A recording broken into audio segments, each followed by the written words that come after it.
اور اس کے ساتھ بہت سے سٹریمز نے اس کے اوپر اتنا زیادہ عملے کٹاؤ کیے ہے کہ جس کی وجہ سے یہ وادیوں کی صورت میں کہیں کہیں ہمیں دیکھنے میں نظر آتا ہے. کچھ حصے اس کے بلند ہو چکے ہیں اور کچھ حصے بہت ہی گہری وادیوں کی صورت اختیار کر گئے ہیں. لیکن اگر ہم اس کی مشرقی سائڈ اور خاص طور پہ جنوب مشرقی سائڈ دیکھیں تو اس کا کنارہ ہمیں نیچے آتا ہوا نظر آتا ہے، جس کو ہم بیسیکلی یہاں پہ ساؤتھ ایسٹرن سائڈ پہ اس کو سیراڈو مار کا نام دیا جاتا ہے.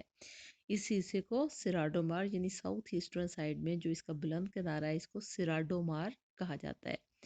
یہاں پر اگر ہم دیکھیں تو یہ یہاں پر شمال کی طرف سے ہوتے ہوئے دریا عام طور پہ جنوب کی طرف یہاں پر آتے ہیں. اب اگر ہم آگے دیکھیں تو سیراڈو مار والی سائڈ پہ جو مٹی پائی جاتی ہے اس کو ایک اسپیسیفک نیم دیا جاتا ہے جس کو ٹیرا روسا کا نام دیا جاتا ہے.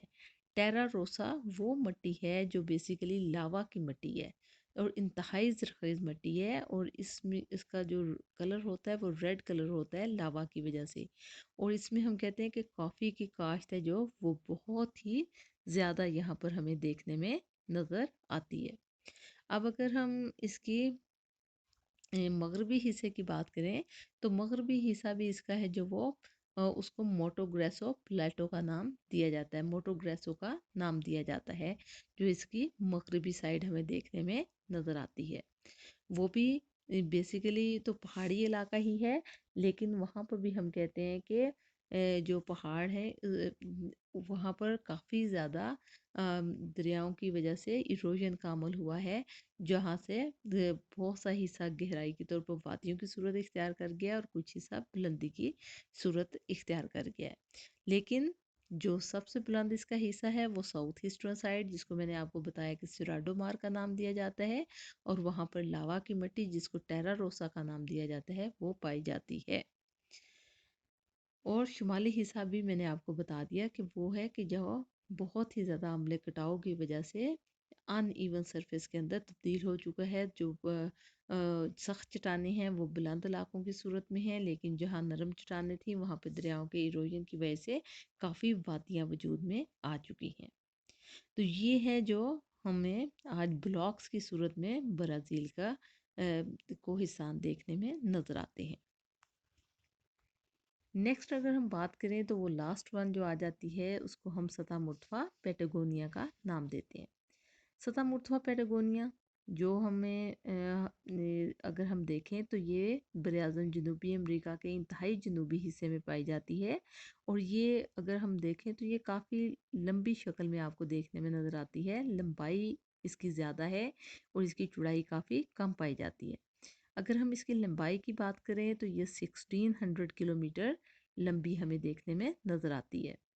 یعنی 1600 کلومیٹر اس کی لمبائی ہے، اور جسٹ ہم کہتے ہیں کہ 400 کلومیٹر کے قریب ہمیں اس کی چوڑائی دیکھنے میں نظر آتی ہے.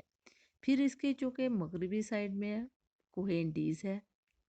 اور یہ کوہ انڈیز کی بیسیکلی لیورڈ سائڈ یعنی پچھلے حصے میں یہ واقع ہے، جس کی وجہ سے ہمیں یہ بھی دیکھنے میں نظر آتا ہے کہ یہ کافی زیادہ خشک ہے، کیونکہ جو کوہ انڈیز سے آنے والی ہوائیں اس علاقے میں اترتی ہیں وہ کافی خشک ہو چکی ہوتی ہیں، جس کی وجہ سے ہم کہتے ہیں کہ یہاں پر بارشیں بہت ہی کم دیکھنے میں نظر آتی ہیں، اور یہ ایک قسم کا رین شیڈو ایریا ہے جو یہاں پر ہمیں دیکھنے میں نظر آتا ہے. یہ کافی ڈرائی ہے، یہاں پہ ہمیں عام طور پہ بہت ہی چھوٹے چھوٹے قسم کے پودے یا جھاڑیاں وغیرہ دیکھنے میں نظر آتی ہیں، اور کوہ انڈیز کے اوپر سے جو سٹریمز ہیں وہی عام طور پہ اس سطح مرتفع کے اوپر بہتی ہیں. پھر ہم یہ بھی کہتے ہیں کہ یہ سطح بھی کافی حد تک وادیوں میں تبدیل ہو چکی ہے، اور یہاں پہ ہم کہتے ہیں کہ جو یہ وادیوں میں تبدیل اس وجہ سے ہوئی ہے کہ جو کوہ انڈیز سے آنے والی سٹریمز ہیں انہوں نے کافی زیادہ یہاں پر عملے کٹاؤ کیا ہے، جس کی وجہ سے یہ علاقہ وادیوں میں تبدیل ہو چکا ہے.